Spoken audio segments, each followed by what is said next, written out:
Alright, hey guys, welcome back to your guys' playlist. Good morning. My name is Avery. Welcome back. I'm Ansley, and today we'll be talking about the most emotional live performances. It's gonna get a little sad, so you might need some tissues. Yeah. Get a little tissue, safety blanket, emotional Mm-hmm. support animal. Mm-hmm. Let's start out with our sponsors, and then we're gonna get in today's episode. Special thanks to Silver Sky Woodworking for their support of our channel. Without them, it would be impossible to record this. If any of our listeners need custom furniture, accent walls, cutting boards, or custom cabinets, just head over to viridiannews.org and click the link for Silver Sky. And we're always looking for new sponsors. Let us know at viridiannews.org if you would like to be a part of our work and reach our audience with us. We would also like to thank Miss Kelly Moss, mother of Jake and Jack Moss on the varsity football team, for donating as a great Patreon. We need your help, and we appreciate any donation, sponsorship, and listeners of Viridian News. Please check out our GoFan on our website. Yes, we need your help, and we are always looking for new Patreons and sponsors, so go to our website, and there's going to be a little pop-up, and just click it, and you can get all the information there. So thank you so much for listening. Okay, now the begging and groveling is over. Yes. So, to start off, so MTV used to run this section on their show back when MTV ran music. It was called MTV Unplugged. And what they would do is they would get these music artists in, and they would strip them of all of their electronics.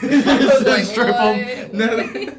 No, that's a different channel. No, they would take away all their electrical equipment, save for a microphone, obviously, and everybody's working with acoustics. You have all these rock bands performing acoustics, and at the time, especially Seattle, the grunge scene was really getting big, headed by Nirvana, Nirvana, Pearl Jam, Stone Temple Pilots, but especially you have Alice in Chains. And Alice in Chains,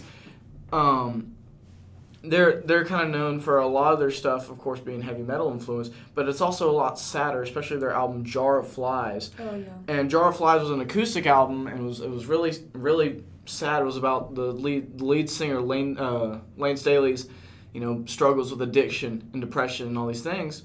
And so they got on MTV Unplugged on April 10th, 1996, and they already had shut down, wanting to do Unplugged before. They got the opportunity again, especially after Jar of Flies had come out, and they were like, well, we can't waste this. We got to do it again. And so they're sitting in this little candlelit room. You got people in the background. It's very, very dark and dim, and they have the guitar. It's like a very calm and like how when people have candles and stuff, there's like different I guess symbolism for like mood and stuff for like candles in the dark.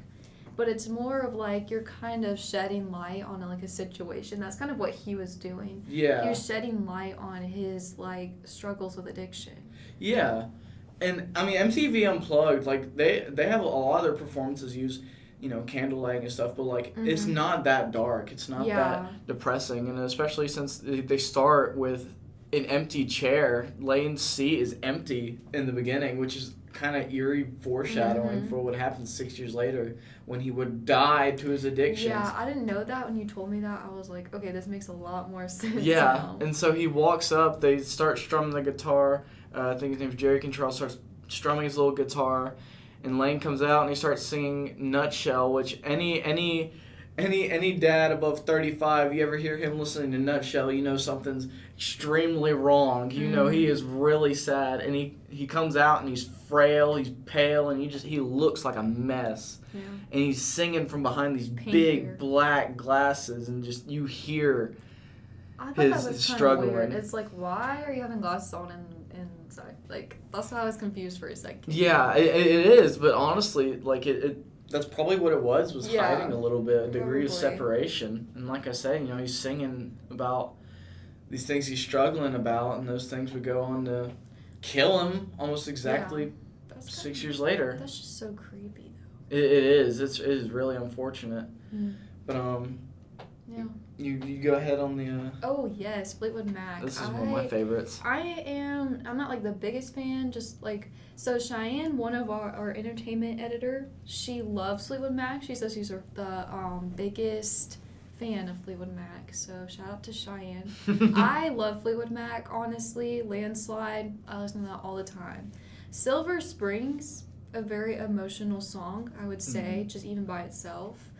But they performed in Burbank, California, and it was a defining feature for Fleetwood Mac because it showed like a toxic relationship between Stevie Nicks, which we were just having a conversation about this. It sounds like that's the guy's name, and then Lindsey Buckingham is the girl, but it's not. Yeah, like if you're not all super familiar with Fleetwood Mac, that can be really, really confusing. Well, the names, I'm not good with names. I'm not either, honestly. I just know faces, and I was like, oh yeah, Stevie Nicks is the guy, and then Lindsey Buckingham is the girl. Nope, it's the other way around. So, yeah. Just gonna go ahead and give you that right there. And it showcased that breakup that followed, heavily influencing many of the songs that on their hit album Rumors. Silver Springs was written by Nicks about her perspective on the breakup, and this performance demonstrates all the pain she felt as she stares at her ex in the eyes, staring him down while singing. While the two broke up early on, they would continue to work together professionally until Buckingham was fired from the band. Wait, what? Yeah, he was fired in 2018. Oh, dang. Tensions between him and other members, including Nicks. Yeah, I knew they broke up because, well, one of their things is because they broke up. Mm-hmm. And there was, like, a tension there. So, I guess kind of I looked, did a little research on their history probably 5 minutes ago, just because I wanted to get a little more backup information. And apparently they were together through high school, with Nicks being a little bit older than Buckingham. But they were in a band together, and they got together, and they went into Fleetwood Mac together as a couple, and they broke up before Rumors. And so that's why a lot of the songs on Rumors are more emotionally charged. And you know the song Go Your Own Way? Mm-hmm. They say this is a response to that. Dang. Yeah. That's crazy. And so there's this one part, like, you can see the tension between them throughout the whole, like, performance, right? Mm-hmm. And you can see him looking at her looking at him a lot too. And it's like both of them are just kind of like side-eyeing each other like over and over again. And I'm just like, oh gosh, are they about to fight or are they about to kiss? That's what it looks like. Are they about to kiss? Like, what's happening right now? Honestly, and there's one specific shot that I think of when I think of the video is Nicks has her back to the camera, and you could see Buckingham with his guitar, and he's like got his head bowed, and he is staring daggers at her. But like in the way the camera's set up, he is below her. Yeah. It's like a Renaissance painting. It's like the ultimate revenge, being forced to sing your ex's perspective on your breakup. Out, not gonna lie. Yeah, I mean honestly, whatever the reason was they broke up, it takes a lot. You know, I have a little bit of respect for him to let her do that. That's and true. just let her have her moment. Yeah. I feel like in the beginning I was getting like a Midsummer Night's Dream type of mood. I don't know why. I always get that from Fleetwood Mac anyways though. Because I feel like every band has like some sort of like aesthetic or mood, and I always associate it with something, and that's what I get with them. But like the whole song is about how a man is moving on and she doesn't want to know about another woman because it hurts her. And that's kind of what I was getting from that, and that shows their relationship. And I mean the way she sings, it's powerful and it feels vengeful. Yeah. I mean, there is no wrath like that of a scorned woman. It's like even then, like she takes pauses between like every lyric. Like if she sings like the chorus and then there's like a little like pause in between, she's looking at him, and then she goes back to singing, and then she does that same thing over and over again. And then I see like him looking at her too while he's playing, and the tension is high. And then they start singing to each other, and that's just like, it reminds me of like Disney Channel whenever like one person's singing at the other one. It's like a battle. That's awesome. Yeah, I didn't think of it like that. That's what I was thinking about. I think what really wraps up the performance just as a whole and summarizes it is when they're singing, you like Buckingham's voice kind of fades into like the chorus. You can't really make out his voice specifically, but Nicks, her voice like rises above. It is the primary voice. It is the what you're mainly listening to and not just background. It's just like the thing that I always think about is like the lyric, "You will never get away from the sound of the woman who loves you." He can't get away from that. He can't. Even if he leaves the band, even if whatever, like that still haunts him probably. Yeah, it's Yeah. It's a rough situation, but that was a powerful performance. And even at the end, she puts her head down. Like, I see, like, she's holding the mic, and then she puts her head down like this. Obviously, y'all can't see me, but it's just, like, I guess it took a lot out of her to sing that, too. Mm-hmm. And then knowing, like, the tension between her and Lindsay is just, like... Yeah, I mean, heck, they broke up. Mm-hmm. What, 20-something years before his performance, but you can just tell it's still raw. Yeah. But, it's so real. It's like, if you think about it, like, if you were in that situation, just like, oh, no, thank you. It was goosebumps. Moving on, so regardless of how, anybody feels about this band, Slipknot is one of the, most commercially successful bands. It is a face of metal music as a whole, even though a lot of people don't really care for them. They say they're watered down. I'm personally just getting into them because I kind of had that feeling about them. But, you cannot deny their impact. And on May 24th, 2010, the world was shocked by the death of Slipknot's bassist Paul Gray.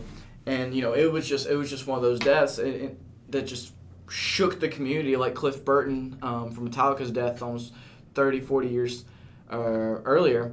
And so lead singer Corey Taylor, to process these emotions, to really feel the feelings, he took an acoustic tour on his own, and what he mostly did was acoustic covers of Slipknot songs and some of his originals. But this one, when he covered Snuff in Baltimore, Maryland in December 10th, 2011, sorry. Brain. Yeah, we covered Snuff in Baltimore in 2011. That was just, it was like that Nutshell moment. And Snuff is one of those songs, again, like Nutshell, if you hear anybody listening to it, something's probably up there. And so he gets on the stage and he opens up with a brief speech about Gray before, beginning the song is strumming. And it's a song about somebody who helped you through a lot, really was your rock before suddenly just letting you go, and that feeling of abandonment and that pain, and how if you really process it, then you'll come out strong and you'll survive. And, he's singing. You can see like there's dark lighting. It's kind of, but it looks like a smaller venue, but it's still got that dark lighting that Nutshell and Silver Springs had. And you can see as he's singing, like his face is just like twisting. He like has to turn around a little bit. His voice, towards the end, his voice starts cracking. And as he keeps going and going and going, as the climax of the song, you can see like he just lets it go. He just starts almost sobbing, but he keeps singing through it. And it's so sweet the way the crowd just keeps encouraging him to go. They keep telling him like it's all right, and he sings and he sings, and he keeps looking up while he's singing, like he's looking at Paul Gray, and it is a rough thing to watch. I haven't seen the video too many times, but even on my first watch, I was like, oh, that's rough. And then when the song ends, he turns around, he loses it. He breaks down. At some point, he turns back around. But, the crowd's encouraging him the whole way through. And, when the crowd really gets involved like that, it makes for a powerful performance. It's a hard watch, really. Yeah. Recently, I had to go to a funeral for my grandpa. And that's what I was thinking about when you're talking about this. Like, someone, like, dying and, like, an emotional, like... My dad was on, like, we were at church, and my dad was on, like, the stage, and there's, like, it's kind of, like, has, like, steps up towards it. Kind of like how he was, like, on a stage in a way. And my dad obviously wasn't singing. He's not a singer. Yeah. I can say. But he was, like, talking and stuff, and just, like, the way you're talking about how his, like, voice started breaking at the end, like, that's how I saw my dad. And I just think about, like, how he felt singing that song, and just, like, I don't know, like, it's just a very, like, unique feeling that everyone eventually will feel. It's just, like, yeah, I don't know. It's just hard to express. It's especially since, like, it's especially hard to watch because these are people who you're not used to seeing like that. Yeah, and then you have the crowd crying too. Yeah, like, I mean, everyone's crying. It's rough, and Slipknot is one of those bands. They hid their faces, they wore these masks, they do interviews, and Corey Taylor's not a small guy. He's a large guy. He's got tattoos and all these things. So seeing that, it's rough. And it kind of showed, like, the people, like, kids and, like, who have, like, their fans or whatever, like, it's okay to be vulnerable in tough times. Yeah, it's okay to show message. emotion. Yeah. and like I said, that crowd work. And another moment when the crowd really pulled through is Radiohead's performance of Creep at Pinkpop 96 in the Netherlands. Creep is already it's an iconic song. Oh, It I is like that extremely song. popular, and it's already a really emotional song. It was written, I believe, about Tom York. He's the lead singer of Radiohead. His own experiences, almost stalking this woman and realizing that he's weird. He's a creep. He's gross. It reminds me of that song from, I think it was either TLC or Destiny's Child. I don't remember. And it's like, I don't know if I want to sing it because I might get copyrighted. Is it No Scrubs? It's like, Oh, so I dang. creep. Yeah. It's Oh. like that. It's like this girl is creeping on her boyfriend or Yeah. whoever because she thinks he's cheating. And then she's like, I don't care. I'm a creep. I don't care. And he's over here like, I'm so sorry, guys. Like, Yeah. I'm so creepy. Small, tiny Englishman. Yeah, that's so funny. But no, though. he puts it all. And they've performed this song 1,000,001 times before. It is, like I said, their most popular song, and he really, puts his all into this performance. And it's an outlet for his mental issues, and he gets to the climax of the song. He's building up, and it's one of those things. Creep has an iconic climax. Yeah. And as he's singing, like he goes high pitch, he changes the lyrics from she's running out the door to she's running out again. And as he does, run, like he keeps going and he prolongs the runs by almost like it feels like 30 seconds each. It is incredible. And you hear the crowd like being wowed, and you hear the instruments go on how they're normally supposed to, but they reach that point where he's supposed to come back, so they just stop, and like his face is like contorting into like a cry as he's singing, and it is such a power, and he's shaking. It's a powerful moment. Yeah. And when he finally does stop and the instruments pick back up, it's slower than the original song. It's somber, it's quiet, and he's singing quieter than normal. And I guess kind of one of the highlights of the performance is he sings the line, "I wish I was special," and you can hear a bunch of members of the crowd in the background. They're like, you are special. And it's like it's a sweet moment, but it's an emotional high for the band, and it is a reason why they were my favorite band of all time, Radiohead, because they capture that emotion. It was an incredible moment. I really like Radiohead, but I think it'd be funny if like this song. Okay, this is really bad because we're talking about emotion. And I think it's not funny. Like, what if it was all like his like imagination? He wasn't chasing anybody, Oh, and it was just a figment of his imagination. that's a fun I interpretation. mean, it still could be emotional, but like it's like a more mental issue. Yeah, Delusion. because you're like the way you're like talking about it is like he is feeling like I don't know, like very passionate about what he's singing, and that could be like I don't know, like a twist in the song. It could be a fun twist. Yeah, very fun twist. Oh, I'm so excited. Okay, the Goo Goo Dolls, Iris, and when I think of this song, like I love the Goo Goo Dolls. Listen to a lot of their songs. Very good band. I think of One Tree Hill because I'm pretty. Correct me if I'm wrong. I don't know if you watched the show or not, but they I think they performed on that show. It's like an early 2000s type of show, kind of like Gilmore Girls or like all that different type of stuff, or Dawson's Creek, different things like that. But they had different bands in there. They had who is that? They sang Dance Dance and Oh shoot. yeah. Now I'm blanking. I know Yeah, who you're talking. I know. I know who you're talking about. Now I'm blanking. I love that band too. I'm figuring out Fall Out Boy. Fall Out Boy. Yes, I love Fall Out Boy. So they performed there too. I love talking about them. Very good band too. But the Goo Goo Dolls, they had a lot of songs playing that show, so I think about them. But like you said, for this performance, they went to Buffalo, New York, and they had returned to their hometown of Buffalo to a lively crowd. And as many of y'all know, or may not know, there was a heavy storm that had come over the area, dumping the venue in rain, yet they continued. And I think about how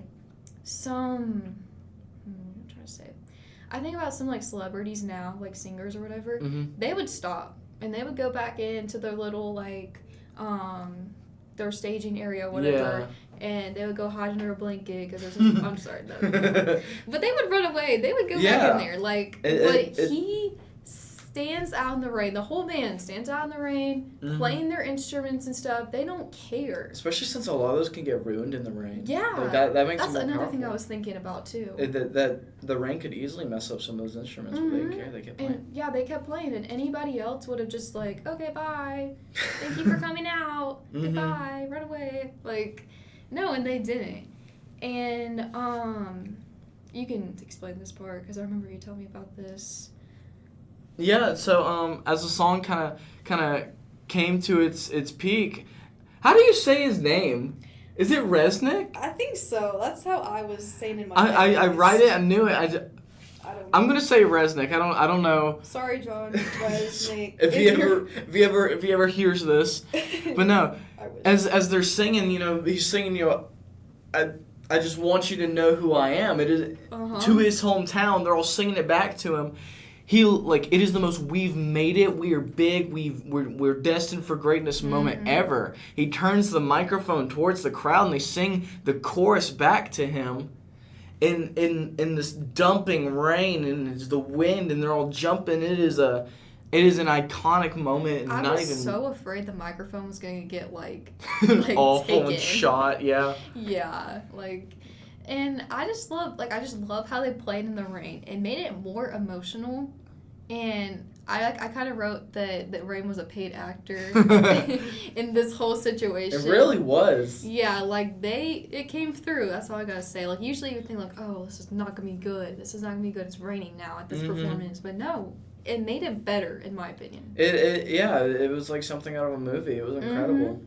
And I also love how John had the same voice while singing his live performance and when he recorded, like, Iris. So, like, the parallel between him recording it in a studio and then him at this live performance. I think it's, like, obviously he changed it, but it wasn't, like, his voice sounded bad. It's just, like, he was changing the way he said, like, he's saying things. Yeah. And that's fine. Like, I like that. Like, I like...